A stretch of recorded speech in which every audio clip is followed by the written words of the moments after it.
What's up YouTube, Capital G here, checking out some brand new Spellcaster support from the Order of the Spellcaster Structure deck. We're going to be getting that Structure deck into TCG in a little over 2 months. I think it's April 19th. It will be 100% legal for National Season, so that's definitely going to be pretty awesome. And, you know, we knew the boss monster was incredible. It has an effect that can nuke your opponent's board. It has built-in targeting protection as long as it has a spell counter on it. And then it also is, you know, it's basically a Don Dragster, so it has a nice little negation ability, but I wasn't sure if the rest of the archetype was going to hold up its end of the bargain and be good. And I have to say, these pendulum monsters are quite legitimate. So I think, guys, if you like the pendulum mechanic and if you have, if you like, these spellcaster type archetypes, you're definitely going to like this. Also, mythical beasts in this archetype, like these Endymion cards plus mythical beasts, there's just so much natural synergy. So let's go ahead and break down the first monster.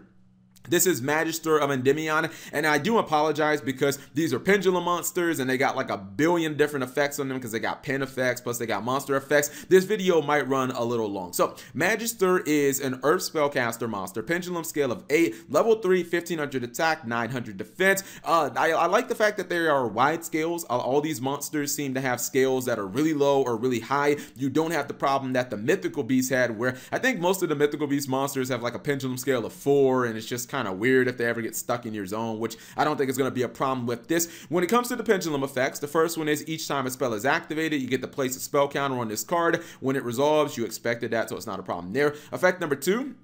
You can remove 3 spell counters from this card. That's the cost. Special summon 1 monster. You can place a spell counter on from your extra deck that's, face up on your extra deck. And this card from your pendulum zone. And if you do place 1 spell counter on each one of those monsters, to me, that is quite nice because now you're talking about being able to pull, those mythical beast monsters. You know how they like blow themselves up in the pendulum scale and then they get their utility effects and things like Master Cerberus. It kind of just gets stuck in your extra deck and it's hard to kind of get out without Jackal. Now you've got a way of summoning that big dude without using the pendulum summon, so then your scales don't actually matter. Seems incredibly legitimate. Plus, it gives you 2 monsters on field instantly if you want to go for something like an Electromite. So it seems like this can be an easy 1-card Electromite considering it pulls a monster from your extra deck as well. When it comes to the monster effects, you can only special summon 1 Magister of Endymion once per turn. That was smart balancing by Konami because they understand, hey, we don't want people normal summoning this card, then summoning it from the pendulum scale, and then pendulum summon. Like, you can't have a card that you can just like summon 3 times in a turn. That would be ridiculous. So you can only summon these monsters like once per turn.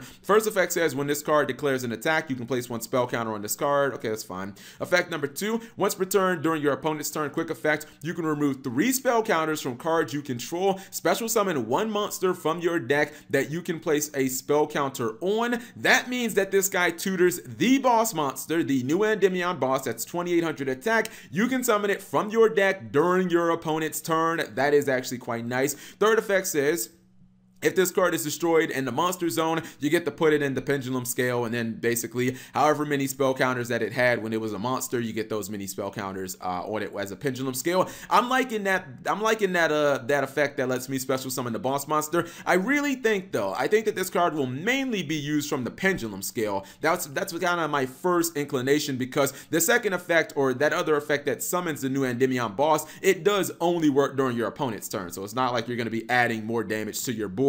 At least not in necessarily like the most meaningful way. Then we have a new kind of a new spell counter like spell card, which is interesting. This is Spell Power Control. Some of you guys might not even know about the old school Spell Power Grasp, but this is essentially the new version of that. It's a hard once per turn, which is interesting because the old Spell Power Grasp was a hard once per turn, and this one has just 1 effect. It says add 1 Endymion card from your deck to your hand, then place as many spell counters as possible on 1 card you control. You can place spell counters on up to the number of Spell Power Grasp and Spell Power Control on your field and graveyard. So essentially, if you just activate this card, It rotas for any of these new Endymion cards, and then you get to add spell counters on any of your cards that can hold spell counters. It's you know, equivalent to how many spell power, controls, and grass that you have in your graveyard. As long as you just even when you activate this as the first one, you're gonna get at least one counter because it's in your graveyard. And if you guys don't remember the old spell power grass, it didn't do anything except put a spell counter on a monster. It did replace itself, which was nice, but this is basically just a better version of that card, but it also works with the old card as well. This is your rota for the archetype, so it seems like you're probably going to run 3. It's a hard once per turn, but you know, it's 2019. Everything in Yu-Gi-Oh is a hard once per turn. Then we have another pendulum monster, and this one is also pretty nuts. This is Servant of Endymion. Keep in mind, all of these are Endymion cards, so far they're all searchable. It's a level 3 wind spellcaster. Reminds me of a Magispector for some reason, just saying that. It is a pendulum scale of 2, so it's a low scale, and it has 900 attack, 1500 defense. Obviously, not supposed to be like a world beat or anything like that. Pendulum effects, you expected. Anytime you activate a spell, you get a counter on this when it's in the pendulum zone, fair enough. Second effect, you can remove 3 spell counters from this card. Special summon both this card from your pendulum zone and one monster from your deck with 1000 or more attack that you can place a spell counter on, and if you do, place one spell counter on each of those monsters. This effect is crazy good, right? So this also tutors your Endymion boss monster straight from your deck. But what I like about this is, number one, this does it during your turn, so obviously getting that monster on board makes legitimate sense because now you have like way more damage. But the fact that it puts a spell counter on your new Endymion is crazy because now your new Endymion instantly gets targeting protection, so your opponent can't target it, and your F.A. Don Dragster spell and trap negation effect is online because you also have your servant on the field. You can simply bounce your servant, you can negate one of your opponent's spells and traps, and you still have a colossal boss monster on the field that can't be targeted. So that effect seems really good. When it comes to the monster effects, of course, you can only special summon one of her by any means. So, you know, you can't special summon her a trillion times in a turn. Her monster effect, first one is, this card can attack directly while it has a spell counter or spell counters. It's only 900 attack. Honestly, I don't know how often it'll even be in attack mode. It may be a little relevant, but it's not something that is going to make or break this card. Second effect, once per opponent's turn, that was kind of hard to say. Quick effect, you can discard one card, then place one spell counter on this card, and all other cards you control that can place a spell counter on them. So any of your cards, like basically everything that can hold a spell counter gets a spell counter.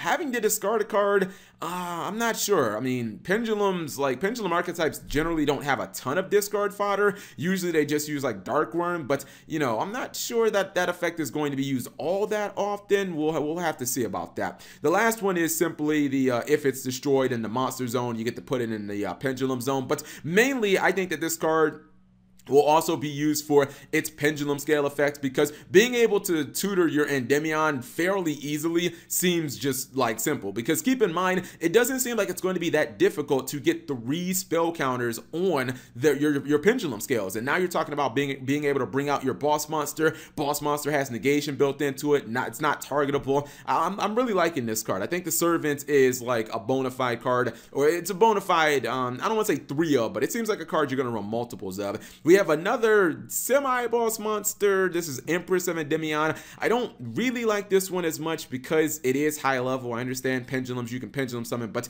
I don't love this one as much. This is Empress of Endymion.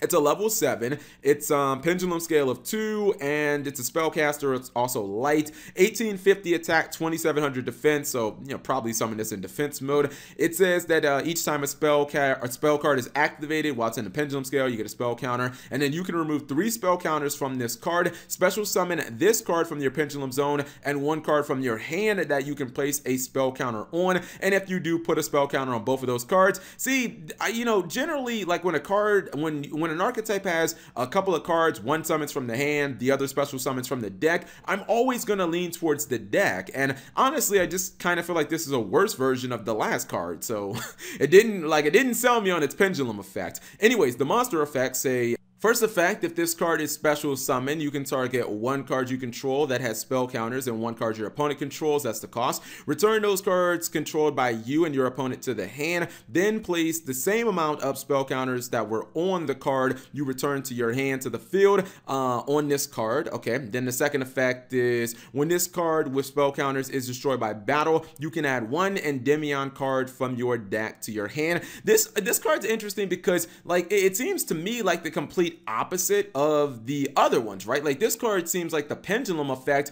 is kind of mediocre, but the monster effects are good. You know, number one, it seems like you know, she floats upon battle destruction. I'm not sure if anyone's going to try to take this card down in battle. It has 2700 defense, so it's not going to be easy. But the second effect is if you summon it, then you basically get a nice little bounce ability where you can bounce a card your opponent controls and you get to bounce one of your cards that has spell counters on it to your hand. It's fine. It's just, I don't know, man. It doesn't really seem that necessary. You know, it doesn't have any type of quick effect like the other cards, so I don't really know how useful it's going to be during your opponent's turn, other than the fact that it's just kind of a big body that you put in your opponent to, you know, kind of, you know, be a roadblock or something like that. Last two cards are both spells. The first one is Endymion Lab, which is basically like Mythical Institution. If you guys have ever played Mythical Beast, essentially it's just kind of like another copy of Citadel. By the way, I don't really like the name Mythical Institution. I much rather like the original name Magic Lab. This is a continuous spell. It says you can only activate one card with this card's name per turn. First effect says this card's name becomes Magical Citadel of Endymion while it is in the spell and trap zones. Second effect, each time a spell is activated, place one spell counter on this card when it resolves. So all these cards again hold spell counters. Third effect, once per turn during damage calculation, when a spellcaster you control is destroyed by battle, you can remove 6 spell counters from cards you control, so anywhere. Special summon one level 7 or higher spellcaster monster from your hand or deck. So this essentially is another way of tutoring the boss monster in the archetype, the new Grandmaster of Endymion. I mean, it's cool. Basically, to me, this is just another card that's going to hold a bunch of spell counters. Very similar to the original, you know, Magical Citadel. It's cool because now both, like, they're searchable. You know, this card's searchable from the Endymion Rhoda. The original is searchable as well. This kind of feels like a one-up to me. It really is just going to hold a bunch of counters, and you know, the effect might come up once per duel, but I wouldn't expect it to do more than that. Last card is Guidance of the Spell Salvation, which it's already unfortunate just off jump. The fact that this card doesn't have Endymion in its name means it's not searchable. It's a hard once per turn and it's a normal spell, and it says target one spellcaster monster in your graveyard, add that monster to your hand. So shout outs to Effect Veiler, I guess.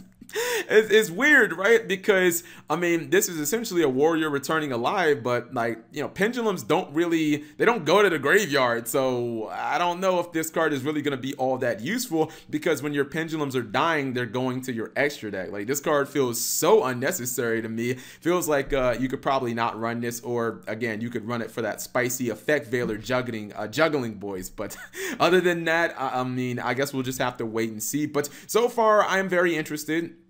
Again, I think the Mythical Beast will work quite nicely in this archetype. Even if you just run basically Jackal and Master Cerberus, I think that will be a nice little power addition to this archetype. But whatever you guys think of the new Spellcaster support, leave it in the comment section below. Thank you guys for watching. As always, subscribe if you have not already, and turn on that notification bell for daily videos.